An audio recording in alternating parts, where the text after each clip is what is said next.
जगात एकटा राहणारा माणूस.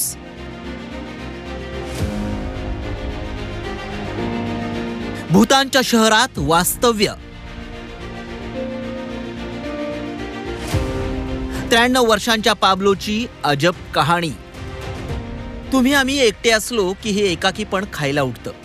मात्र अर्जेंटिनातील 93 वर्षांचे पाब्लो यांची गोष्टच वेगळी आहे. त्यांना शहरापासून दूर एकटं राहायला आवडतं. सध्या ते एका अशा शहरात राहतात जे शहर तब्बल 25 वर्ष पाण्याखाली होतं. पुरामुळे या शहराची पुरती वाताहत झाली आहे. हे शहर इतकं भकास झालंय की लोक त्याला भूतानचं शहर असंही म्हणू लागलेत. मात्र पाब्लो यांना त्याची पर्वा नाही. आपल्या कुटुंबापासून दूर या शहरात एकटं राहणं हेच आता त्यांचं अंतिम ध्येय आहे. पाब्लो ज्या शहरात वास्तव्यास आहेत त्या शहराचं नाव आहे एपिक्युएन. अर्जेंटिनाच्या ब्युनोस एरिस पासून 400 किलोमीटर अंतरावर हे शहर आहे. 1985 साली इथं महापूर आला. या महापुरात धरणाचा बांध फुटल्यानं संपूर्ण शहर पाण्याखाली गेलं. त्यानंतर तब्बल 25 वर्ष हे शहर पाण्याखाली होतं.